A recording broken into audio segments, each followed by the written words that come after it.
제가 지금 하려는 얘기가 괜찮은 것인지 모르겠군요. 레이먼드 웨스트가 말을 꺼냈다. 왜냐하면 전 여러분에게 그 사건의 진상을 말해드릴 수 없기 때문입니다. 하지만 그 사건이 너무도 흥미롭고 기묘해서 그것을 하나의 문제로 여러분에게 내놓으려는 겁니다. 그렇지만 어쩌면 우리들 사이에서 어떤 논리적인 결론이 나올 수 있으리라 기대합니다. 이 사건은 2년 전 제가 존 유먼이라는 한 남자와 성신 강림절을 보내기 위해 코널에 갔을 때 발생했습니다. 코널이라고요? 조이스 램프리에르가 날카롭게 물었다. 예. 왜요? 아니, 아무것도 아니에요. 하지만 좀 별난 일이군요. 내 얘기도 코널에 대한 것이거든요. 레솔이라는 작은 어촌이랍니다.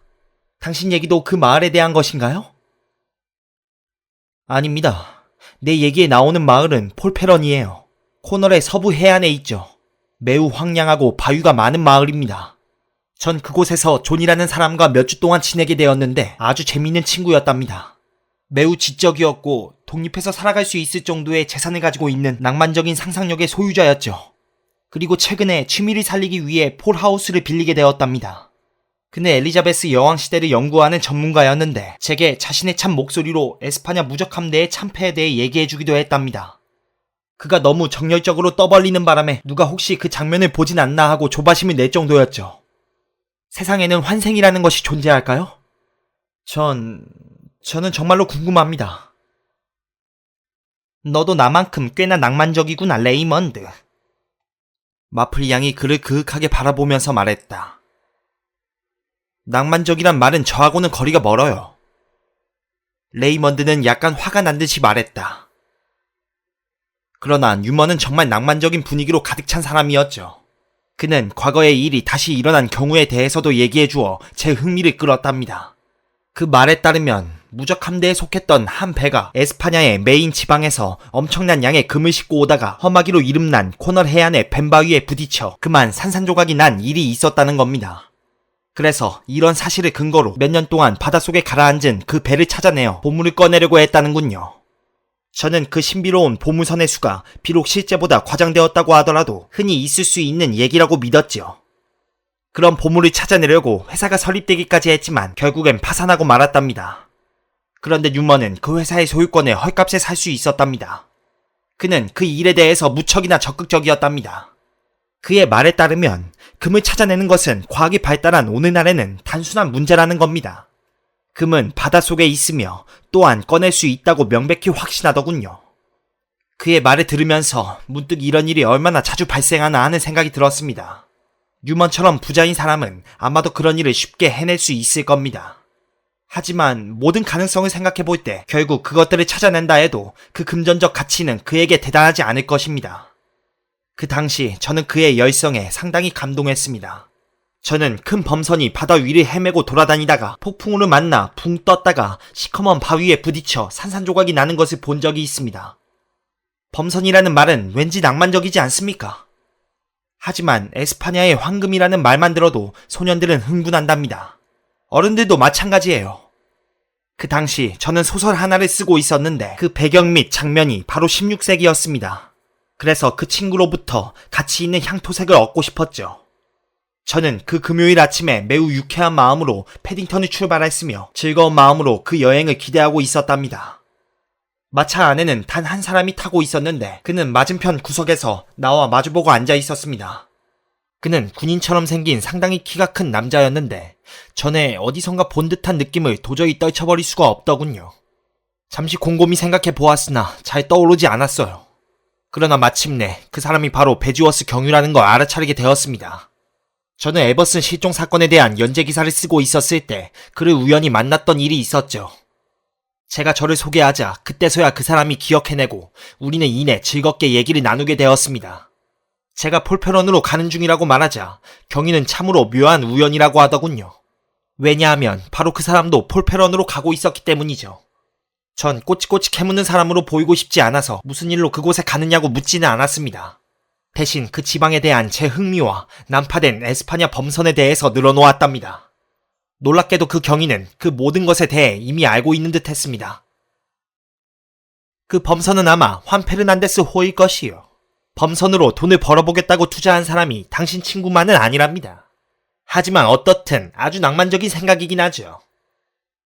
그가 말했습니다.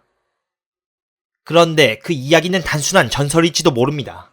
지금껏 그 자리에서 배가 난파된 경우는 없었거든요. 제가 말했습니다. 아닙니다. 배는 분명히 그 자리에서 난파됐어요. 그것도 꽤 많은 다른 배들과 함께 말입니다. 아마 당신이 거기에서 얼마나 많은 배가 난파당했는지 알게 된다면 대단히 놀랄 겁니다. 사실 나도 그 일로 그곳에 가는 중이랍니다. 바로 그 자리에서 6개월 전에 오트란트호가 난파되었거든요. 경위가 말했습니다. 그것에 대해 읽은 기억이 납니다. 아마 죽은 사람은 없었죠. 제가 말했습니다. 아무도 죽지는 않았습니다. 그러나 다른 것을 잃어버렸죠. 일반적으로 알려진 일은 아닙니다만 오트란트호는 금괴를 수송하던 중이었거든요. 경위가 대답했습니다. 그래요? 전 몹시 흥미가 생겨서 말했습니다. 그래서 우리는 침몰선 인양 작업을 위해 잠수부들을 바닷속으로 들여보냈습니다만 금괴는 이미 사라져버렸답니다. 웨스트씨. 사라져버렸다고요? 어떻게 그것이 없어졌을까요? 전 놀라서 그들을 바라보았습니다. 바로 그것이 의문이랍니다. 경위가 대답했습니다. 바위에 부딪혔을 때 배의 귀중품실에 구멍이 났답니다. 그래서 잠수부들은 쉽게 그곳을 통해 귀중품실로 들어갈 수 있었습니다만 그곳은 이미 텅 비어 있었다는 겁니다. 문제는 금괴가 난파 전에 사라졌는가 아니면 그 뒤에 사라졌는가 또한 그것이 정말로 귀중품실에 있기나 했었는가 하는 점입니다. 참으로 기묘한 일이군요. 제가 말했죠. 금괴가 어떤 것인가를 생각해보면 참으로 이상한 사건이지요. 아마 다이아몬드 목걸이 같은 것을 호주머니에 넣고 다닐 사람은 없을 겁니다. 마찬가지로 그 금괴를 훔쳐내서 달아나기가 얼마나 성가시고 어려운지 생각해보면 불가능한 일이죠. 하지만 이런 상황을 고려해보면 항해 전에 어떤 속임수가 있었을 수도 있다고 여겨집니다. 만일 그렇지 않다면 금괴는 6개월 동안 밖으로 빼내진 게 분명합니다. 난 바로 그 문제를 조사하기 위해 가는 중이랍니다. 역에 도착했을 때 뉴먼 씨가 마중 나와 있었습니다. 그는 지금 차가 투로에서 수리 중이기 때문에 타고 갈 수 없게 되었다며 미안해했습니다. 대신에 그는 자기 농장 마차를 가져왔더군요. 제가 그의 옆에 올라타자마자 마차는 조심스럽게 그 울퉁불퉁한 어촌의 좁은 길을 달리기 시작했습니다. 이내 우리는 급경사진 비탈길을 올라갔는데 아마 20도 정도 되었을 겁니다. 그러고는 꼬불꼬불한 길을 따라서 얼마만큼 가다가 마침내 화강암 기둥으로 만들어진 폴하우스 문을 들어섰지요. 폴하우스는 아주 멋진 집이었습니다. 굉장히 높은 절벽 위에 있었기 때문에 바다를 한눈에 바라볼 수 있었죠. 그 집의 일부는 300에서 400년 정도 되었는데 현대식으로 만든 입벽이 중축되어 있었습니다. 집 뒤에는 7에서 9에이커쯤 되는 농지가 내륙 쪽으로 이어져 있었고요. 하하, 폴하우스에 오신 걸 환영합니다. 그리고 황금 돛대가 있는 여기에 오시게 된 것도 환영합니다. 뉴먼 씨가 말했습니다. 그러고는 대문 너머에 있는 돛까지 모두 완벽하게 갖춘 에스파냐 갤리온 선의 모형을 손가락으로 가리키더군요. 그곳에서의 첫날 밤은 정말 매력적이었고 재미있었답니다. 집주인은 제게 환 페르난데스 호에 관련된 오래된 기록물을 보여주었고 여러 해도를 펴놓고서 환 페르난데스 호의 해로를 점선을 그려가며 아주 자세히 설명해 나갔습니다. 그리고 잠수에 관한 계획들도 얘기해 주었는데 이쯤에서 그만 저는 어리둥절해지고 말았습니다. 제가 그에게 베지어스 경위와 만나보는 것이 어떻겠느냐고 얘기했더니 그는 제 말에 대단한 흥미를 느꼈던 모양입니다. 이 해안에 사는 주민들은 이상한 사람들입니다.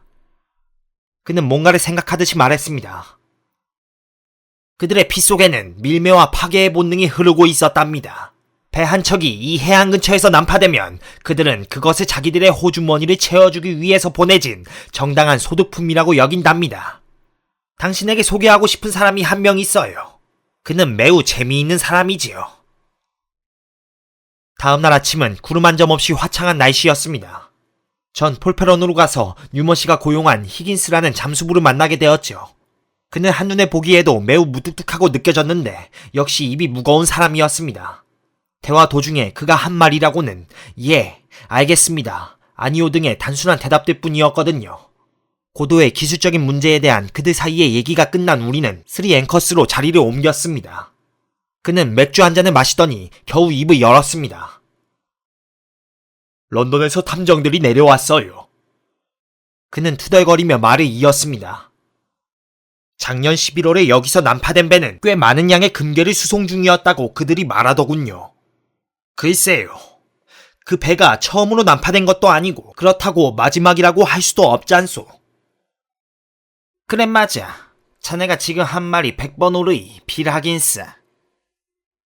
3 앵커스 주인이 맞장구를 치며 말했습니다. 나도 그렇게 생각합니다, 케빈 씨. 히긴스가 말했습니다. 전 호기심에 어린 눈으로 선술집 주인을 바라보았는데 그는 검은 머리카락에 거무스름한 피부 그리고 유난히 넓은 어깨를 가진 특이한 사람이었습니다. 그의 눈에 핏발이 서 있었는데 사람들과 마주칠 때면 시선을 피하는 괴상한 버릇이 있었죠. 저는 유먼 씨가 말하던 아주 재미있는 사람이 바로 그 사람일 거라고 생각했죠. 우리는 이 마을 일에 간섭하려 드는 외부인들을 좋아하지 않소. 그는 약간 거친 말투로 말했습니다. 경찰들 말인가? 유먼 씨가 웃으며 말했습니다. 경찰도 그렇고 다른 외부인들도 마찬가지요. 그 사실을 잊지 마십시오, 선생님. 켈빈이 의미심장하게 말했습니다. 유먼 씨, 아까 그 사람이 한 말이 내게도 협박처럼 들리더군요.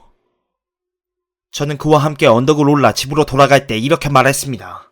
그랬더니 유먼 씨는 웃음을 터뜨렸습니다. 하하하하. 다 허튼 소리지요. 난 저 아래 사는 주민들에게 조금도 해를 끼치지 않았는걸요. 저는 묘한 느낌이 들어 고개를 갸우뚱거렸습니다. 켈빈에게는 뭔가 사악하고 야만인 같은 데가 있었죠. 전 그의 마음이 알 수 없는 미지의 해협 속으로 뛰어들어간 느낌을 받았답니다. 전 바로 그 순간부터 불안해졌습니다. 첫날 밤은 무척 편안하게 잤습니다만 다음날 밤은 제대로 잠을 이룰 수가 없어 도중에 몇 번이나 깨곤 했답니다. 일요일 아침이 되었지만 하늘에 구름이 잔뜩 끼어 있었고 게다가 무시무시한 번개까지 번쩍거렸기 때문에 어두컴컴하고 음침했답니다. 전 제 자신의 감정을 숨기는 데는 서툰 편입니다. 그래서 유먼 씨는 곧 제게 무슨 일이 있다는 것을 눈치챘답니다. 무슨 일이 있어, 웨스트 씨? 오늘 아침엔 기분이 몹시 언짢아 보이는군요. 모르겠어요. 저는 솔직히 털어놓았습니다. 하지만 왠지 모르게 꼭 무슨 일이 터질 것 같은 불길한 예감이 드는군요. 날씨 탓일걸요. 예, 그럴지도 모르죠. 전 더 이상 아무 말도 하지 않았습니다. 그날 오후에 저는 유먼 씨의 모터보트를 타고 바다로 나갔습니다만 비가 억수같이 내렸기 때문에 얼른 되돌아와서 마른 옷으로 갈아입었답니다. 그런데 그날 저녁 내내 불안감은 점점 커져만 갔습니다. 밖에선 폭풍우가 거세게 몰아치며 울부짖고 있었습니다. 10시쯤 되어서야 폭풍우가 잠잠해지기 시작했습니다. 유먼 씨가 창밖을 내다보면서 말했습니다. 날씨가 점점 좋아지고 있어요. 아마도 30분만 지나면 완전히 갤 것 같아요. 그러면 밖에 나가서 산책이나 하렵니다. 전 하품을 하고서 말했습니다. 지금은 몹시 졸리군요. 지난밤에 거의 잠을 자지 못했거든요. 오늘 밤엔 일찍 잠자리에 들까 생각 중입니다. 저는 정말 그렇게 했답니다. 전날 밤에는 한잠도 못 이루었지만 그날 밤에는 깊은 잠에 빠져들 수 있었습니다. 그러나 역시 그렇게 편안하진 못했습니다. 여전히 무시무시하고 불길한 예감에 짓눌려 있었거든요. 게다가 몹시 기분 나쁜 꿈을 꾸었답니다. 무시무시한 심연과 끝없이 깊은 수렁, 한 걸음만 잘못 내디디면 곧바로 죽고 마는 그런 아슬아슬한 곳 주위를 헤매는 나쁜 꿈이었죠. 일어나서 시계를 보니까 8시 정각이었습니다. 머리가 빙빙 도는 듯했고 악몽의 공포가 아직도 머릿속을 맴돌고 있었습니다. 비록 꿈이긴 했지만 전 꿈속의 그 공포가 너무도 또렷하고 생생했기 때문에 창밖을 내다보려고 창문을 들어 올렸습니다. 그때 저는 새로운 공포감이 엄습해서 뒤로 물러서지 않을 수 없었죠. 왜냐하면 제가 봤다고 생각한 첫 장면은 무덤을 파고 있는 한 남자였으니까요. 잠시 지난 뒤에야 전 겨우 정신을 가다듬을 수 있었습니다. 그러나 잠시 뒤에 저는 그가 유먼 씨의 정원사이며 제가 무덤으로 본 것은 땅속 깊숙이 튼튼하게 심겨질 순간을 기다리며 잔디밭 위에 놓여있는 새구루의 장미를 심기 위한 것이었음을 알았습니다. 정원사가 저를 올려다보더니 모자에 손을 갖다 대더군요. 안녕히 주무셨나요, 선생님? 참 좋은 아침이군요. 그런 것 같군요. 저는 의기소침해 있는 기분을 완전히 떨쳐버릴 수가 없어서 그저 막연히 대답했습니다. 하지만 정원사가 말한 대로 정말 좋은 아침이었습니다. 해는 빛나고 있었고 그날은 좋은 날씨가 되기로 약속이나 한 듯이 하늘은 깨끗한 담청색이었답니다. 전 휘파람을 불면서 아침 식사를 하려고 아래층으로 내려갔습니다. 유먼 씨는 하녀를 고용하지 않았습니다. 그에겐 중년쯤 된 누이들이 2명 있었는데 그들은 근처에 있는 한 농장에 살면서 매일매일 와서는 유먼 씨의 잔심부름을 해주었죠. 제가 식당에 들어섰을 때 그들 중 한 여자가 커피 주전자를 식탁 위에 놓고 있었습니다. 안녕하세요, 엘리자베스. 제가 먼저 인사했죠. 유먼 씨는 아직 내려오지 않았나요? 아침 일찍 일어나서 밖에 나갔나 본데요. 그녀가 대답했습니다. 내가 여기에 도착해보니 이미 집에 없었답니다. 그 말을 듣는 순간 저는 다시 불안해지기 시작했습니다. 지난 이틀 동안 유먼 씨는 약간 늦게 식당으로 내려왔기 때문에 전 그가 아침 일찍 일어날 사람이 아닐 거라고 생각했죠. 이런저런 불길한 예감에 휩싸여 저는 그의 침실로 올라가 보았습니다.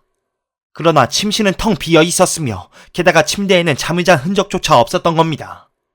언뜻 그의 침실을 둘러보고서 저는 2가지 사실을 알 수 있었습니다. 만일 유먼 씨가 밖으로 산책하러 나갔다면 야외복을 입고 나간 것이 분명했습니다. 왜냐하면 그 방에는 야외복이 없었기 때문이죠. 그래서 저는 제 불길한 예감이 맞다고 확신하게 되었답니다.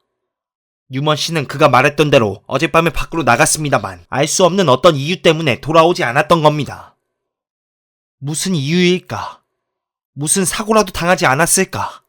혹시 절벽에서 떨어지지 않았을까? 저는 즉시 그를 찾기로 했죠. 몇 시간 내에 전 도움이 될 만한 사람들을 여럿 모아 절벽 부근과 바위 아래 여기저기를 찾아보았습니다. 그러나 유먼 씨가 있었던 흔적은 아무데도 없었습니다. 마침내 절망에 쌓여서 저는 베지어스 경위를 찾아갔습니다. 제 얘기를 듣고 그의 얼굴 표정은 매우 심각해지더군요.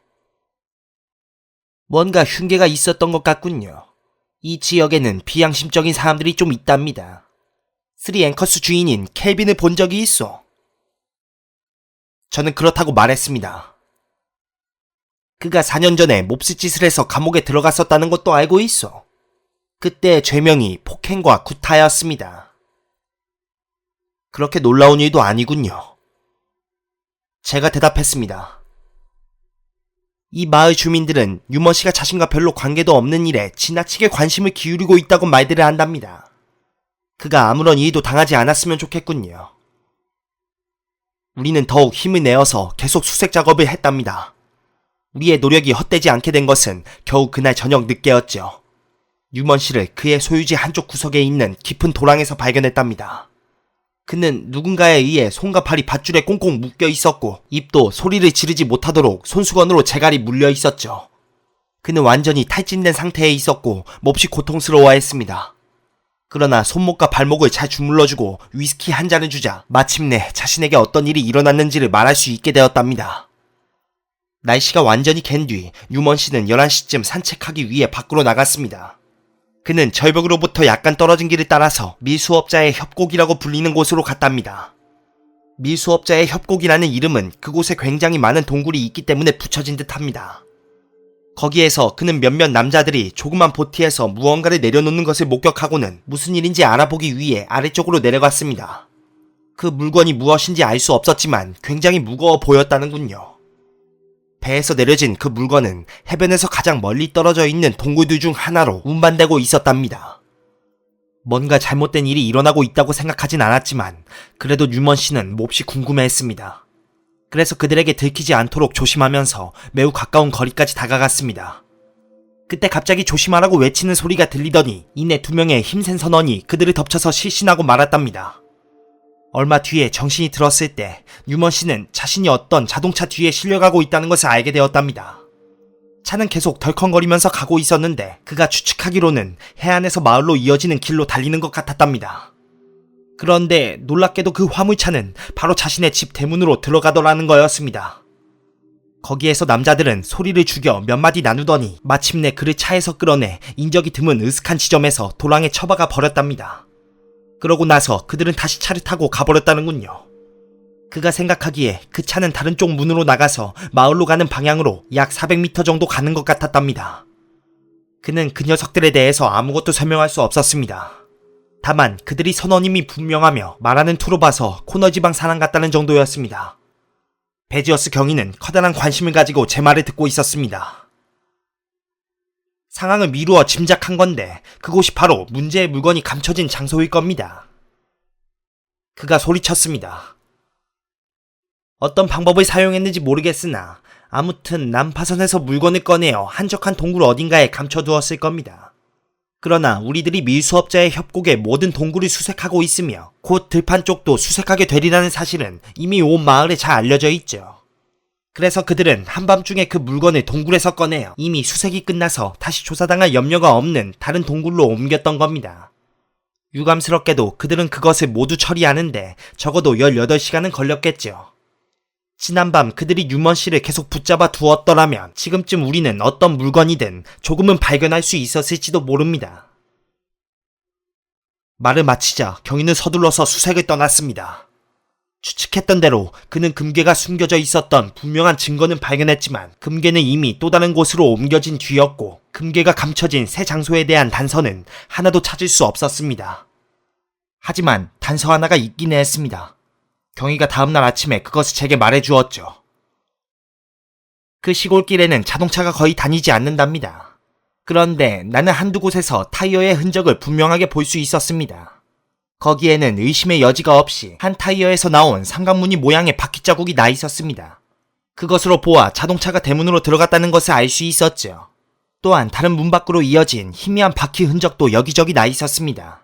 따라서 바로 그 자동차가 지금 우리가 찾고자 하는 차라는 것에는 의심할 여지가 없습니다. 자, 그런데 왜 그들은 더 멀리 떨어져 있는 문을 통해서 자동차를 몰고 나갔을까요?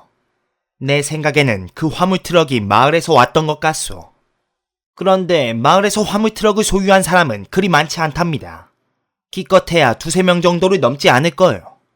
3앵커스의 주인인 켈빈이 한 대를 갖고 있었답니다. 켈빈의 본래 직업은 무엇이었죠? 유먼 씨가 물었습니다. 당신이 내게 그것을 묻다니 이상하군요, 유먼 씨. 켈빈은 젊은 시절에 직업 잠수부였답니다. 유먼 씨와 저는 서로의 얼굴을 바라보았습니다. 뒤죽박죽이었던 수수께끼가 하나씩 짝을 맞춰나가는 것 같았습니다. 그렇다면 당신은 켈빈이 잠수부 생활을 하다가 실직한 사람이라는 걸 모르고 있었나요? 경위가 물었습니다. 유먼 씨는 전혀 몰랐다는 듯이 고개를 저었죠. 그 점에 대해서는 아무 말도 드릴 수 없을 것 같은데요. 그가 유감스럽다는 듯이 말했습니다. 사실 난 아무것도 알아낼 시간이 없었거든요. 경위는 고맙게도 3앵커스에 제가 함께 가도 좋다고 했답니다. 길 한편으로 차고가 있었으나 큰 문은 닫혀 있었습니다. 그러나 한쪽에 나 있는 새길을 따라 조금 올라가 보니 차고 안으로 통하는 작은 문이 또 있었고 그 문은 열려 있었습니다. 타이어를 잠깐 살펴본 경위는 만족스러운 표정을 지었답니다. 이제 그의 정체를 알 것 같군요. 확실해요. 그가 소리쳤습니다. 여기 왼쪽 뒷바퀴 자국이 생생할 정도로 크게 나 있죠. 자, 켈빈, 이제 너는 도가내든 쥐다. 레이먼드 웨스트는 잠시 말을 멈췄다. 글쎄요. 조이스가 말했다. 아직까지 난 뭐가 문제인지 모르겠어요. 경찰이 금괴를 찾지 못한 일이 아니면 말이에요. 경찰이 금괴를 아직 찾지 못했다는 것은 확실합니다. 레이먼드가 말했다. 게다가 켈빈을 체포하지도 못했답니다. 켈빈이 경찰보다 훨씬 교활하고 영리한 사람이라는 것을 알고 있었지만 그가 모든 일을 어떻게 처리했는지는 도무지 알 수 없답니다. 그는 타이어 자국 하나만으로도 체포될 수 있었습니다. 그러나 이상하게도 문제가 꼬이고 말았죠. 차고의 큰 문 바로 맞은편에는 어떤 여류 화가가 여름 동안 새를 얻어 살고 있는 오두막이 한 채 있었답니다. 요즘엔 여류 화가들이 많이 있죠. 조이스가 웃으며 말했다. 그래요. 그 유별난 여류화가는 몇 주 동안 몸이 아팠답니다. 그래서 간호사 2명이 그녀를 보살피고 있었죠. 밤근무를 했던 간호사는 안락 의자를 블라인드가 올려진 창문 가까이에 끌어다 놓았답니다. 그녀는 화물차가 차고를 떠나게 되면 반드시 자신의 눈에 띄었을 거라고 말하면서 그날 밤 차고에는 분명히 자동차가 있었다고 맹세했답니다. 그건 대단한 문제가 아닌 것 같군요. 조이스가 말했다. 왜냐하면 그 간호사란 여자는 잠들어 있었을 거예요. 간호사들이란 의뢰 그렇거든요. 우연히 그런 일이 알려졌을 뿐이지요. 페더릭 씨가 조심스레 말을 이었다. 그러나 지금 우리는 충분한 검토도 없이 사실을 받아들이고 있는 것 같군요. 간호사의 증언을 그대로 받아들이기 전에 우선 그녀의 성실성을 자세히 살펴보아야 합니다. 믿을 수 없을 만큼 신속하게 증명되는 알리바이는 오히려 의심을 불러일으키는 경우가 있으니까요. 그런데 여류 화가도 증언을 했습니다. 레이먼드가 말했다. 그녀는 그날 밤 고통으로 거의 잠을 이루지 못하고 있었는데 폭풍우가 거친 뒤로 아무 소리도 듣지 못했다고 단언했습니다. 화물차 소리는 유난히 크기 때문에 만일 차고에서 나갔다면 분명히 그 소리를 들을 수 있었을 것이라고 말했답니다.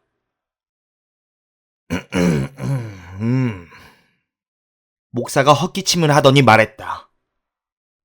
그것은 부가적인 사실이 분명하군요. 켈빈 자신은 어떤 알리바이를 갖고 있었나요? 그는 10시 이후로는 계속 집에서 잠을 잤다고 증언했습니다. 그러나 그 말을 입증해줄 사람은 아무도 없었죠. 간호사는 잠들어 버렸고, 조이스가 말했다. 그 여류 화가도 잠자고 있었을 거예요. 대개 환자들은 밤에 한잠도 못 잤다고 생각하거든요. 레이먼드 웨스트는 미심쩍은 눈초리로 팬더 박사를 바라보았다. 나는 켈빈이라는 남자에게 동정을 느끼고 있습니다. 그가 이윽고 입을 열었다. 한번 낙인이 찍히면 마지막이다 라는 말은 그에게 해당되는 것 같군요. 우연의 일치라기에는 너무도 명백한 그 타이어 자국만 없었더라면 불미스러운 기록밖에는 그에게 불리한 점이 없는 것 같군요. 헨리경, 당신은 어떻게 생각하고 있나요?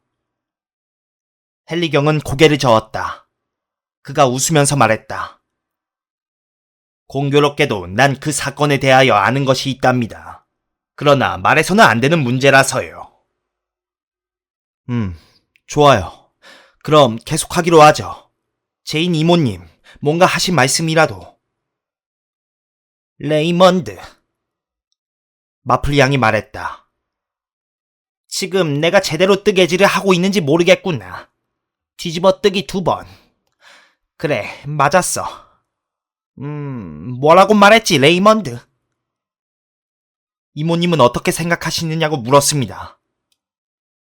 레이먼드, 아마 넌 내 의견이 마음에 들지 않을 게야. 대부분 젊은이들이 그렇다는 것을 알고 있단다. 차라리 아무 말도 하지 않는 게 더 나을 거야. 터무니없는 말씀이세요, 제인 이모님. 어서 말씀해보세요. 글쎄다, 레이먼드. 마플 양은 뜨개질감을 내려놓고서 레이먼드를 바라보며 말했다. 나는 네가 친구를 사귈 때는 좀 더 신중했으면 좋겠구나. 함부로 사귀니까 속임수를 당하지 않니? 네가 작가이기 때문에 상상력이 풍부해서 그럴 것이라고 생각한단다. 하지만 에스파냐 범선에 대해서 생각해보렴. 만일 네가 좀 더 나이가 들어서 인생 경험이 있었다면 넌 분명히 조심스럽게 행동했을 거야. 더욱이 네가 그 남자를 알게 된 것은 겨우 몇 주밖에 되지 않았잖니. 헨리경이 갑자기 커다랗게 웃음을 터뜨리면서 무릎을 쳤다. 하하하하. 이번엔 레이먼드가 두 손 들어야겠군. 마플 양은 정말 놀랐군요. 레이먼드, 자네의 친구였던 유먼이라는 사람은 가명이 사실 몇 개나 되는지도 모른다네. 지금 그는 코널에 있지 않고 데번셔에 있지. 정확히 말해서 다트 무어에 있다네. 프린스타운 감옥의 죄수로 말일세. 도난당한 금괴 사건 때문이 아니라 런던 은행들 중 하나에 있는 금고실을 턴 죄로 우리는 그를 체포했거든. 그래서 우리는 그의 전과를 조사하게 되었는데 그 과정에서 그가 훔쳐낸 상당량의 금괴를 폴 하우스의 정원에 묻어두었다는 사실을 알게 되었지.